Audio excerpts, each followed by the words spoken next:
Human civilization as we know it didn't just appear overnight. For thousands of years, we've accepted a fairly straightforward narrative about how our ancestors developed. They farmed, they built, they organized themselves into societies, but here's the thing. The closer you look at the actual evidence, the less straightforward it really becomes. What we thought we understood about humanity's earliest complex societies is far messier, far more sophisticated, and in many cases, far older than mainstream history likes to admit. Throughout this journey, we're going to explore some of the world's greatest ancient civilizations, not just to tick boxes or recite what textbooks say, but to ask the hard questions. How did these societies really emerge? What can their ruins tell us about intelligence, engineering, and knowledge that supposedly didn't exist yet? And why do so many of these civilizations seem to vanish or transform in ways that still puzzle scholars today? The answers might surprise you. What's fascinating is that when you examine the archaeological evidence without the filter of established narratives, patterns emerge.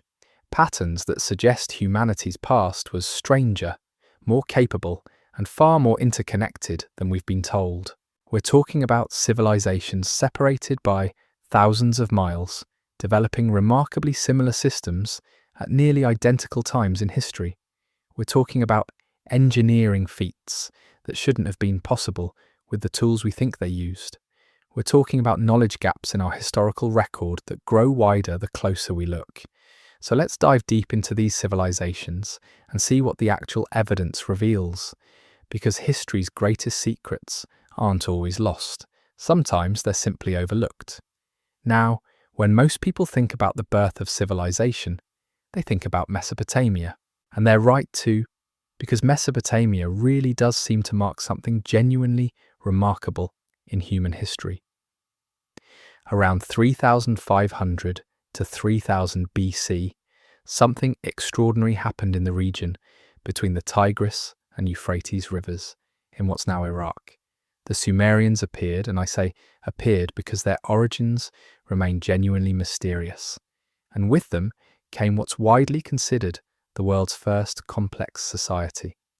But here's where it gets interesting. The Sumerians didn't gradually develop their civilization over centuries. They arrived with full technological and social systems already in place. They brought writing, they brought sophisticated agriculture, they brought mathematics, they brought astronomy, and they brought architecture. All of this seemed to emerge fully formed, which is genuinely odd when you think about it. Where did all this knowledge come from? How did a people develop these capabilities without the intermediate stages we'd expect? Sumer gave us cuneiform, the earliest known writing system. This wasn't crude picture writing or simple accounting marks. It was sophisticated, phonetic, capable of expressing complex ideas and abstract concepts. They carved wedge-shaped marks into clay tablets with such precision that we can still read the details of business transactions, laws, and religious ceremonies from 5,000 years ago. The fact that such a refined system appeared so suddenly raises serious questions. How many failed writing attempts would precede something this developed? How long would it actually take a society to progress from no writing system to cuneiform? Yet we find no evidence of those intermediate stages in the archaeological record. It's as if the system existed fully formed from the beginning. The Sumerians also engineered massive irrigation systems that transformed marshlands into productive farmland, feeding and supporting populations of thousands. They built ziggurats, massive terraced temples using mud, brick and stone, demonstrating sophisticated understanding of weight distribution, structural integrity, and advanced architectural design principles. They developed a base 60 mathematical system, which is so sophisticated that we still use it for measuring time and angles today. Seriously, your clock has 60 seconds in a minute and 60 minutes in an hour because of Sumerian mathematics from 5,000 years ago. They had a comprehensive system of law recorded in texts like the Code of Hammurabi. They had organized priesthoods, complex bureaucracies, and trade networks extending across hundreds of miles. They invented the wheel, which might seem simple until you consider everything that invention enabled: efficient transportation, expanded commerce, advanced military technology, and countless other innovations built upon it. What's remarkable about all this is the absolute completeness of it. When Sumerian civilization appears in the archaeological record, it appears with all these elements already working together as an integrated system. There's no clear evolutionary path showing how simpler societies gradually developed these capabilities over time. The writing system, the mathematics, the engineering, the governance, they all exist simultaneously, all mature, all functional. It's as if they all arrived together as a complete package. Now, some scholars do argue that older settlements like Uruk show gradual development over time, but the truth is actually more complicated than that. Even earlier sites show impressive organization and planning. Göbekli Tepe in Turkey, which predates Sumer by thousands of years, contains massive stone structures that suggest people were capable of sophisticated engineering and coordinated large-scale labor long before we believed civilization even began. This raises a troubling question for mainstream historical narratives. If humans were building massive stone monuments and coordinating large-scale communal projects thousands of years before the Sumerians, why did Sumerian civilization develop so suddenly, so completely, with all these advanced systems already fully formed? Were the Sumerians receiving knowledge and technology from somewhere else? From someone who came before? The trade networks they established stretched from the Persian Gulf to the Indus Valley, which we'll get to in a moment. But the point is this: Mesopotamian civilization, specifically Sumer, represents a sudden leap in human capability that isn't adequately explained by conventional archaeological theory. The systems were there, fully developed and functional, as if the knowledge had been brought in from elsewhere entirely. Whether that's what actually happened, we can't say for certain, but the evidence strongly suggests that Sumerian civilization was far more connected to other developing cultures around the world than we typically acknowledge in mainstream education. Egypt is perhaps the most famous of all ancient civilizations, and for good reason. The Great Pyramids, the Sphinx, the elaborate tombs and temples, these monuments have captivated human imagination for thousands of years. But here's what's puzzling about Egypt, and it's something that doesn't get discussed nearly enough in mainstream archaeology courses or textbooks. Ancient Egyptian civilization, like Sumer, appears in the archaeological record almost fully formed. Around 3100 BC, Egypt transitioned from smaller regional kingdoms into the unified Old Kingdom under Pharaoh Djoser, and almost immediately, without any gradual development period, we see one of humanity's greatest architectural achievements, the Step Pyramid at Saqqara. This wasn't some crude first attempt at pyramid building. It was sophisticated, precisely engineered, monumentally ambitious. Within just a few hundred years, the Egyptians were building the Great Pyramid of Khufu, a structure of such precision and sophistication that it aligns with true north to within a fraction of a single degree. Think about that for a moment. True north to a fraction of a degree. Now, conventional Egyptology tells us that these pyramids were built using copper chisels, wooden sledges, and pure manpower over the course of 20 years or so. Basic tools, they say. But there are some serious problems with this explanation when you examine it closely. First, there are almost no contemporary inscriptions actually documenting that Khufu built the Great Pyramid. This is genuinely bizarre. Egyptians meticulously recorded absolutely everything: their daily activities, their religious ceremonies, their royal achievements, even mundane administrative details. Yet they apparently left no clear record of constructing their most remarkable monument. No inscriptions inside saying, Khufu built this, nothing. Second, the precision of the stonework is difficult to explain with the tools supposedly available. Granite blocks weighing up to 80 tons show evidence of drilling, cutting, and fitting that would be challenging even with modern equipment, let alone primitive copper tools. Several researchers who've attempted to replicate ancient Egyptian stonework using period-accurate tools have found it nearly impossible to accomplish. Their tools dulled rapidly, they made minimal progress on hard stone, and they certainly couldn't achieve the precision visible in the actual monuments. One team spent days trying to cut granite with copper and accomplished barely millimeters of progress. Third, the Great Pyramid contains no burial goods, no inscriptions glorifying the pharaoh, no evidence that it was ever actually used as a tomb. Yet we're authoritatively told it was built as Khufu's elaborate burial chamber. Every other known Egyptian royal tomb from the era contains treasures, valuables, and religious inscriptions. The Great Pyramid contains absolutely none of these standard burial artifacts. It's empty, completely empty, which is deeply strange for what we're told is a royal tomb designed to honor and house a pharaoh. Fourth, there's the persistent mystery of the Sphinx.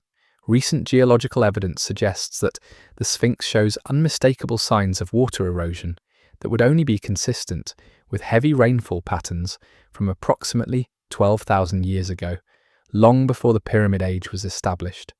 This would suggest the Sphinx might be far older than officially accepted, possibly built by a civilization that predated the Egyptians entirely. Inside the pyramids, there are sealed chambers that have never been explored. Gantenbrink's door, discovered in the 1990s, has a sealed limestone barrier behind it that remains unopened to this very day. When researchers and Egyptian authorities are questioned about exploring these mysteries further, they consistently refuse further investigation. Why? What could be so critically important that it needs to remain sealed and unexplored for eternity?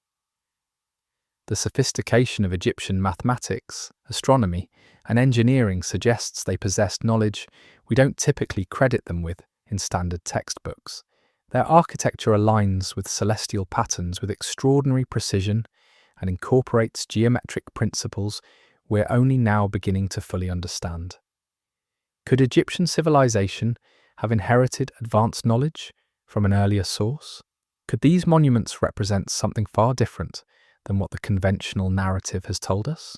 The Egyptian evidence, like the Sumerian evidence, points to a civilization that appeared more advanced, more organized, and more sophisticated than should have been possible given the conventional historical timeline. Far away from Mesopotamia and Egypt, something equally remarkable was happening in the Indus Valley, in what is now Pakistan and India. Around 2600 BC, the Indus Valley civilization emerged, and it represents one of the most sophisticated urban societies of the ancient world. Yet it remains one of the least understood and most overlooked civilizations in mainstream historical accounts. The Indus Valley civilization covered an area larger than Egypt and Mesopotamia combined. We're talking about a vast territory spanning hundreds of thousands of square miles. Cities like Harappa and Mohenjo-daro contain tens of thousands of people living in carefully planned urban centres with organised street grids, sophisticated drainage systems, public baths, and standardised building dimensions. The level of urban planning is genuinely astonishing when you examine it. These cities were laid out with remarkable precision that suggests centralised authority and sophisticated long-term planning. The streets were straight, precisely aligned with cardinal directions. The drainage systems were surprisingly advanced, with sewage moving through underground channels rather than open ditches. B. Yieldings followed standardized sizes and proportions, suggesting adherence to building codes. This level of organization and standardization is comparable to modern city planning, with zoning and regulations. Yet this civilization existed around 2600 to 1900 BC, in a time when we thought societies were much less technically capable. The Indus people developed their own writing system, which has not yet been successfully deciphered despite decades of intensive scholarly effort. Unlike Mesopotamian cuneiform or Egyptian hieroglyphics, which we can read and understand, The Indus script remains stubbornly mysterious. Thousands of seals and tablets bear inscriptions that we simply cannot interpret or translate. This is frustrating for archaeologists, but also deeply fascinating. What information was being recorded that we now can't access? What knowledge was encoded in those undeciphered symbols? What history are we missing? The trade networks of the Indus Valley extended across the entire ancient world. Archaeological evidence clearly shows they traded with Mesopotamia, Egypt, Central Asia, and beyond. They produced standardized weights and measures for trade, suggesting they were engaged in complex long-distance commerce at a continental scale. The craftsmanship of Indus artifacts shows remarkable sophistication in metalwork, ceramics, and stone carving. They created small figurines and seals of remarkable detail and artistic quality. Their artistic sensibilities and technical skill were clearly quite advanced for the period. Yet the Indus Valley civilization vanished. Around 1900 BC, the cities were abandoned and never reoccupied. Some scholars attribute this to climate change or environmental degradation. Others suggest invasion or mass migration. But the truth is, we don't really know what happened to them. There's no archaeological evidence of mass destruction, no signs of military conquest, no obvious catastrophe that would explain the abandonment. One day they were there, building their sophisticated cities and trading across the continent. The next, archaeologically speaking, they were simply gone.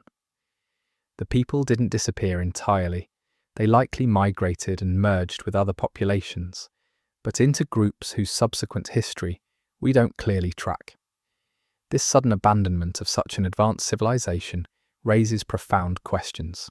If they had such sophisticated systems and trade networks, why couldn't they adapt to whatever pressures they faced? Why did all that accumulated knowledge seemingly vanish from history?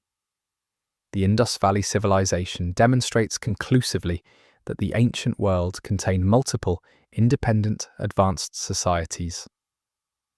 The three civilizations we've discussed so far, Sumer, Egypt, and the Indus Valley, emerged around the same general time period, thousands of miles apart from each other. They had different writing systems, different architectural styles, different cultural and religious practices, yet they all demonstrated remarkable sophistication, similar levels of urban planning and organization, and comparable technological capabilities. How is this pattern even possible if civilization develops gradually and independently in isolation? The simultaneous emergence of multiple advanced civilizations across the globe suggests something far more complex was happening in the ancient world than conventional history typically acknowledges. In China, another remarkable civilization was developing along the Yellow River Valley, thousands of miles from the other centers of civilization we've discussed. Chinese civilization, as traditionally dated by mainstream scholars, emerged around 1600 BC with the Shang dynasty, but evidence suggests the roots go back considerably further, possibly to around 2070 BC with the Xia dynasty, though the Xia remains somewhat legendary in terms of solid archaeological confirmation. But here's what's genuinely fascinating about Chinese civilization and its development. It developed in relative isolation from the other civilizations we've discussed, Egypt, Mesopotamia, and the Indus Valley. There was no direct documented contact with Egypt or Mesopotamia during the early stages of development. Yet the sophistication level achieved was remarkably comparable. The Shang dynasty had a complex writing system that was sophisticated enough to eventually evolve into modern Chinese characters. They had bronze working technology of remarkable sophistication and artistic quality. They had an organized government system, established religious practices, and extensive trade networks. The oracle bone script, found inscribed on Shang period artifacts, shows a writing system that's already quite mature and well developed by the time we encounter it in the archaeological record. Like the other civilizations, Chinese civilization didn't seem to gradually develop over centuries. It appeared with established systems already fully in place. The bronze work of the Shang dynasty is particularly impressive and worthy of study. Bronze vessels created for cooking, ritual purposes, and storage show sophisticated metallurgy and extraordinary artistic design. The molds used to create these bronzes were complex and intricate, requiring precision manufacturing techniques that were quite advanced. How did the Chinese independently develop bronze working at roughly the same time as other civilizations across the world? Bronze requires copper and tin to be combined at specific high temperatures and precise proportions. It's not a simple discovery that happens by accident. Yet multiple cultures developed this exact technology independently within a relatively short historical time frame. That's remarkable when you think about it. Chinese mathematics and astronomy were demonstrably advanced. They tracked celestial events with precision, developed sophisticated calendar systems, and created mathematical concepts that wouldn't appear in other cultures for centuries to come. The organization of Chinese society under the Shang was hierarchical and centralized, with authority concentrated at the top. There was a clear class structure, with the ruling class, priests, administrators, and commoners all occupying distinct social positions. This clear stratification suggests sophisticated bureaucratic systems. The capital cities, like Anyang, show clear evidence of planned construction and urban design. The foundations of structures remain, revealing careful architectural planning and coordination. Oracle bones suggest record-keeping systems and divination practices linked directly to governance and decision-making. What strikes you immediately when you examine these four civilizations side by side is the unmistakable pattern. Mesopotamia, Egypt, the Indus Valley, and China all developed and flourished around the same general historical period. They all showed remarkable sophistication in multiple domains. They all had writing systems, mathematical knowledge, significant architectural ambitions, and organized governmental structures. They all seemed to appear relatively suddenly, without clear archaeological evidence of gradual development. They all had trade networks extending far beyond their immediate regions, suggesting continental-scale commerce. And here's the critical question that deserves serious consideration. If these civilizations developed independently, without contact, why are they so similar in their levels of sophistication?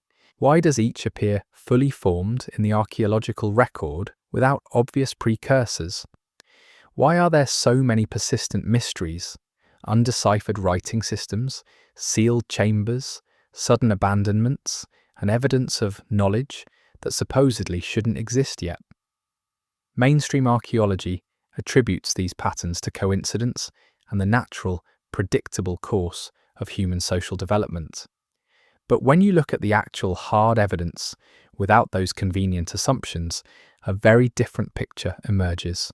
One that suggests the ancient world was far more connected, far more advanced, and far stranger than we've been taught in schools. Across the Atlantic Ocean, in what is now Mexico and Central America, another remarkable civilization was developing entirely independently from the Old World.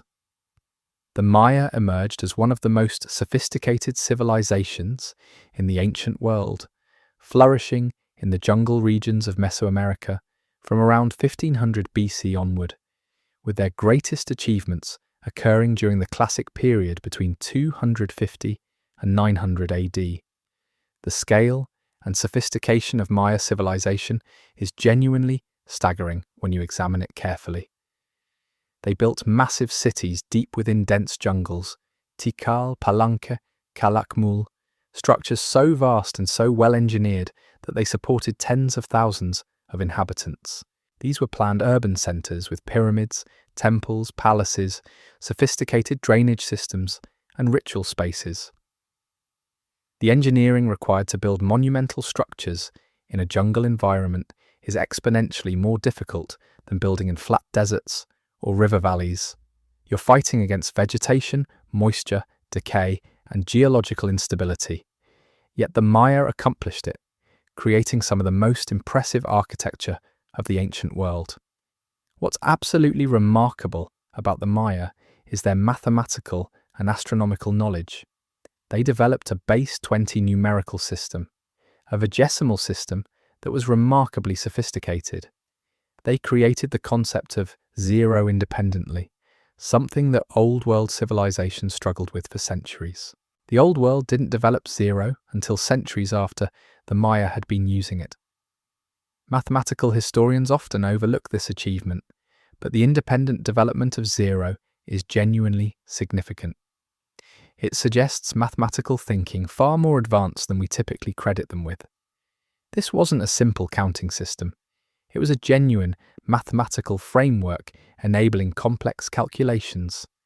They used this mathematical sophistication to create calendars of astonishing precision.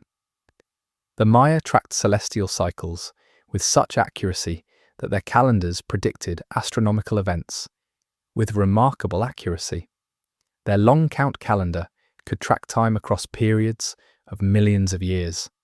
How did they achieve this without telescopes or modern instruments? Through patient observation, meticulous record keeping, and mathematical genius.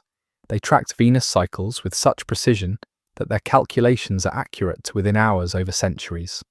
How many generations of observation would that require? The Maya writing system was one of the few fully developed writing systems in the pre-Columbian Americas. Unlike the Indus script, we can actually read Maya hieroglyphics. They were deciphered in the 20th century.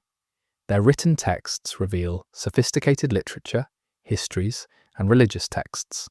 They recorded astronomical calculations, mathematical concepts, and genealogical records. We can read their words and understand their thoughts. And what we find is evidence of a genuinely sophisticated intellectual culture. Yet despite all this sophistication, the classic Maya civilization collapsed around 900 AD. The great cities were abandoned. The sophisticated systems that had flourished for centuries simply ceased to function. Scholars have proposed various explanations: drought, disease, warfare, environmental degradation, but we don't have a definitive answer. It's another instance of an advanced civilization suddenly disappearing from the archaeological record without clear explanation.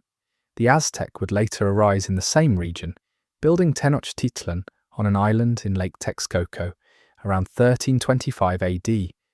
This city was as sophisticated as any European capital of its time, with aqueducts, temples, markets, and urban planning. When Spanish conquistadors arrived, they were amazed at the sophistication they encountered.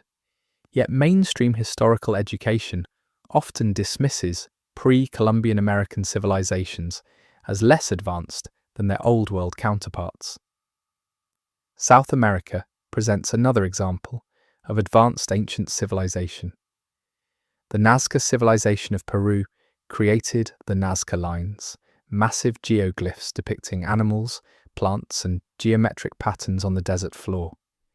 Some figures are so large they can only be appreciated from the air. How did a pre-Columbian civilization create such massive artistic works without aircraft? Some researchers suggest the Nazca lines served astronomical purposes. The Inca Empire, which emerged later around the 12th century, was equally sophisticated. They built Machu Picchu at extreme altitude in the Andes Mountains, a location so remote that Spanish conquistadors never found it. The engineering required demonstrates advanced architectural knowledge. Their stonework fits so tightly that a knife blade barely fits between stones, with no mortar used. Earthquakes confirmed their engineering sophistication. Structures survived seismic events that would destroy less carefully built structures. They created a vast road network spanning thousands of miles across difficult terrain. They developed sophisticated agricultural systems, including terraced farming on mountainsides, which dramatically expanded the area suitable for cultivation. They maintained administrative control over a territory larger than many modern nations using quipu, a knotted string system for record keeping and data management. The Inca achievement in engineering, administration, and agriculture is genuinely comparable to Old World civilizations. yet it's often minimized or overlooked in mainstream historical accounts. In the Mediterranean region, we find equally remarkable civilizations that challenge conventional understanding of how societies develop. The Minoan civilization of Crete, flourishing around 2700 to 1450 BC, represents one of the earliest advanced civilizations in Europe. Minoan cities like Knossos show sophisticated architecture, advanced plumbing systems, and complex social structure. The palace structures demonstrate architectural knowledge, multi-story buildings with intricate layouts and ventilation systems. They had a writing system, Linear A, that remains undeciphered. Thousands of Linear A tablets have been discovered, yet we cannot read them. They engaged in extensive Mediterranean trade. They left behind artistic works of remarkable quality, yet we know surprisingly little about their undeciphered writing system leaves gaps in our understanding of their knowledge. Similarly, the Mycenaean civilization on mainland Greece, which emerged around 1600 BC, shows sophisticated political organization and architectural achievement. They built massive palatial complexes at sites like Mycenae and Tiryns. They engaged in extensive Mediterranean trade networks. They developed Linear B, eventually deciphered as Early Greek, revealing sophisticated administration and records. The Mycenaean civilization appears suddenly and fully formed in the archaeological record. Then around 1100 BC, it collapsed. The palaces were destroyed. Whether through invasion, disaster, or conflict remains unclear. The population dispersed. The sophisticated systems vanished. Greek civilization events newly emerged, becoming the classical civilization we know. But there's a gap, the Greek Dark Ages lasting roughly 300 years, with little written evidence or sophisticated material culture. It's as if a sophisticated civilization vanished and had to be rebuilt. How does advanced civilization simply disappear and then gradually re-emerge? The Phoenicians, who emerged in Lebanon around 1500 BC, were master traders and seafarers. They established trading networks throughout the Mediterranean, established colonies across North Africa, and created an alphabet that evolved into Greek and Latin alphabets. Their alphabet was revolutionary, a simple system adaptable to different languages. They were sophisticated in maritime technology and navigation. Some evidence suggests they ventured to the Atlantic coast and beyond. Yet they left limited written records, and we know little about their internal culture compared to their Mediterranean influence. In the British Isles and Northern Europe, we find evidence of remarkable engineering and cultural sophistication that predates the arrival of Celtic peoples. Stonehenge in England, built in stages between 3000 and 1500 BC, represents an astronomical and engineering achievement. Moving massive bluestones from Wales over 100 miles is an engineering feat that would challenge modern societies. Positioning them with astronomical precision to align with solstices requires sophisticated astronomical knowledge. Who built it? How was it coordinated? Why was it built? We have theories but limited certainty. The precision and effort are undeniable. Similar monumental structures exist throughout Northern Europe, suggesting widespread sophisticated cultures. Newgrange in Ireland, built around 3200 BC, contains a passage that aligns with the winter solstice sun, suggesting astronomical knowledge. This pattern repeats itself across the ancient world. Civilizations appear. They achieve remarkable sophistication. They engage in trade networks that connect them across vast distances. Then they collapse or transform, and often we're left with mysteries, sealed chambers, undeciphered writing, gaps in our knowledge that seem far too convenient to ignore.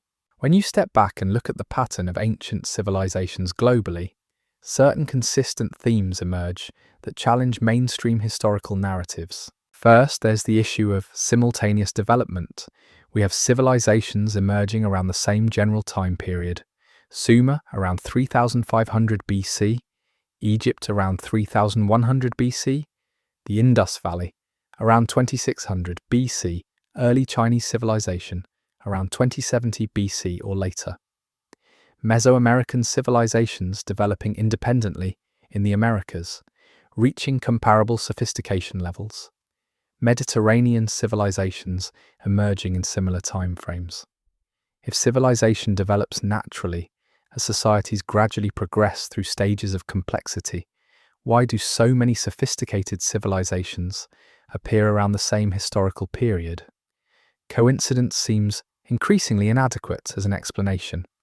The odds of multiple advanced civilizations emerging independently, separated by thousands of miles, achieving similar levels of sophistication at nearly identical times in history, those odds are genuinely astronomical. Statistically speaking, the probability of this occurring by pure chance is vanishingly small. Second, there's the pattern of sudden emergence without obvious precursors. Each of these civilizations appears in the archaeological record with established systems. Writing, mathematics, sophisticated architecture, organized governance, trade networks. There are few examples of gradual development from simple to complex. It's more like the systems arrived fully formed. Where did this knowledge come from? How were these systems developed? The conventional answer is that they developed in ways we haven't yet excavated or discovered, but that becomes increasingly unconvincing when the pattern repeats across multiple continents. We should have found those intermediate stages somewhere.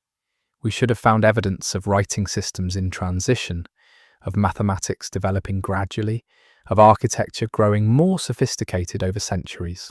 But we find sophisticated systems appearing fully formed instead.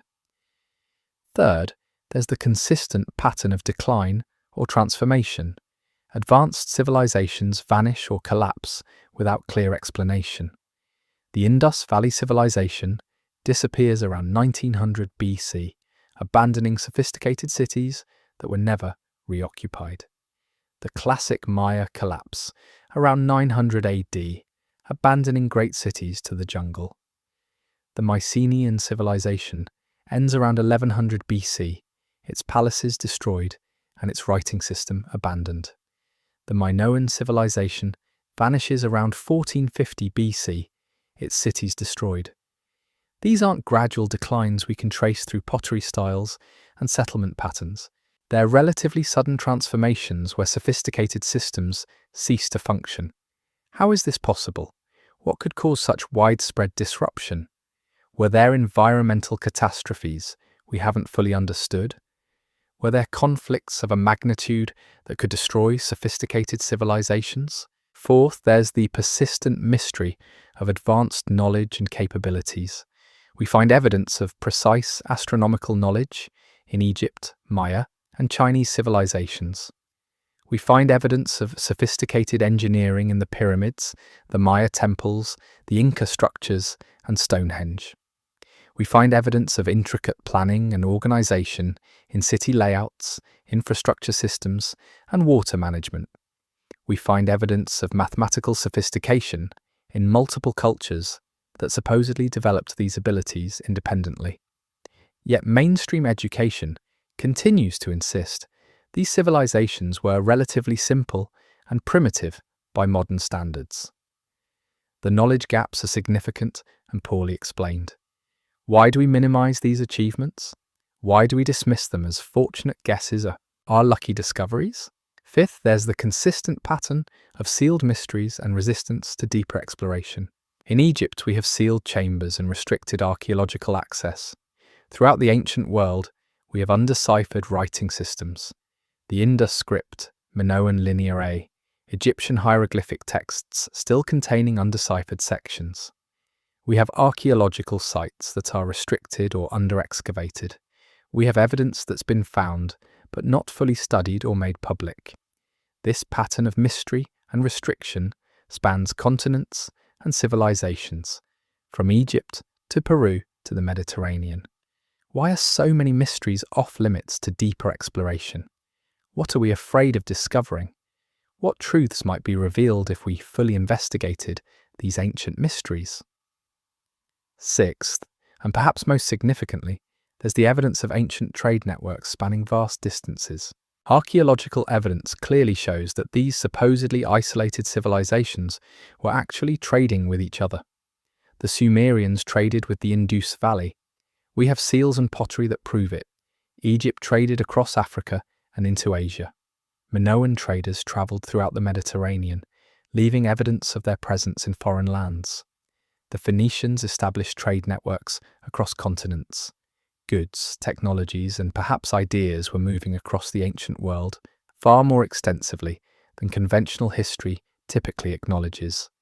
Obsidian from Turkey has been found in Neolithic sites in Europe. Shells from the Mediterranean appear in inland sites. Marine resources travelled inland. Goods and technologies were being exchanged. If sophisticated civilizations were trading with each other, they were likely sharing knowledge as well. This suggests that the development of human civilization was far more interconnected than we've been taught. Some researchers propose that advanced knowledge might have been spread through these ancient trade networks. Graham Hancock and others suggest that there may have been a pre-Ice Age civilization that possessed sophisticated knowledge and technology. According to this theory, a cataclysmic event around 12,800 years ago, consistent with the end of the last Ice Age, devastated this advanced civilization. Evidence for global catastrophe at this time is accumulating. Geological evidence of impact events, sudden climate shifts, and widespread extinction events point to something catastrophic happening around this time frame. If true, such a catastrophe would explain the sudden disruption of knowledge transmission. The survivors scattered, carrying fragments of knowledge to different parts of the world. These survivors then influenced the development of later civilizations, explaining why we see similar levels of sophistication emerging simultaneously across the globe. This would mean that the great civilizations of antiquity weren't developing from scratch, but were rebuilding from remnants of lost knowledge. This theory would explain the mysterious appearance of advanced systems, the astronomical knowledge we find encoded in monuments, the sophisticated engineering capabilities, and the apparent trade connections between ancient civilizations. It would explain why civilizations in the Americas developed sophisticated systems independently, yet achieved comparable levels of achievement to Old World civilizations. It would explain the gaps in the archaeological record and the sealed mysteries we encounter repeatedly. It would explain the sudden emergence of advanced civilizations without obvious precursors. It would explain the simultaneous development pattern. Of course, this remains a controversial theory. Mainstream archaeology rejects it, partly because it challenges deeply held assumptions about human history and development. Accepting that an advanced civilization existed before recorded history would require rewriting history books, rethinking human capabilities, and acknowledging that our understanding of our own past is incomplete. That's difficult for institutions and scholars who've built their careers on conventional narratives. But yet the evidence accumulates, the mysteries multiply, the patterns repeat, and increasingly the conventional explanations seem inadequate. The question that emerges from examining all this evidence is profound. What if human civilization is far older, far more sophisticated, and far more interconnected than mainstream history acknowledges? What if the civilizations we've examined, from Sumer to Egypt, from the Indus Valley to China, from the Maya to the Inca, weren't developing in isolation, but were part of a far broader network of knowledge and technological exchange? What if there were ancient catastrophes that disrupted this network, fragmenting knowledge and forcing humanity to rebuild from the scattered remains of what was lost? What if the sealed chambers, the undeciphered texts, and the mysterious gaps in our historical record are telling us that we're simply not asking the right questions? What if we're looking at the evidence but refusing to see what it's actually showing us? The conventional answer is that human progress is gradual, linear, and explainable through natural processes. Civilizations develop, flourish, and eventually decline according to predictable patterns driven by environmental, social, and political factors. This narrative is comfortable. It fits within our understanding of how societies work. It doesn't require us to question our assumptions about human history or our place in the world. It doesn't threaten established academic careers or institutional reputations. But comfort isn't the same as truth. And increasingly, the evidence suggests that the true story of human civilization is far stranger and far more complex than the comfortable narrative we've been taught. The ancient world contained remarkable people who achieved extraordinary things. They built monuments that still astound us, structures of such precision and scale that they inspire awe even now. They created mathematical and astronomical systems of genuine sophistication that rival or exceed our own understanding of the cosmos. They organized complex societies and maintained extensive trade networks that spanned continents. And then much of this knowledge vanished or became fragmented, preserved only in ruins, sealed chambers, and mysteries we're only beginning to explore. Their monuments stand as silent testaments to capabilities we're only now beginning to comprehend. Perhaps the greatest tragedy is that we may never fully understand what our ancestors knew, what they built, and what knowledge we lost when their civilizations ended. The destruction of the Library of Alexandria represents just one instance of knowledge deliberately or accidentally lost to history. How many other repositories of knowledge have vanished throughout history? How much accumulated wisdom have we forgotten? But that shouldn't stop us from trying to recover what we can. The sealed doors should be opened. The undeciphered texts should be studied with fresh eyes and new technologies. The hidden chambers should be explored by those genuinely interested in discovery, rather than those committed to protecting established narratives. The alternative explanations should be considered seriously and respectfully, not dismissed out of hand, because they challenge conventional wisdom and established academic positions. Scientists and scholars have been wrong before. Mainstream consensus has shifted dramatically throughout history. What's considered fringe today may become mainstream tomorrow. We should remain open to possibilities, follow the evidence wherever it leads, and question assumptions that may be built on incomplete information. Because somewhere in the mysteries of the ancient world lies the truth about our own past, a truth about human capabilities and human history that we've perhaps only begun to glimpse. That truth is worth pursuing no matter where it leads, because understanding our genuine past is understanding ourselves. The civilizations we've examined throughout this exploration represent only a portion of human achievement in the ancient world.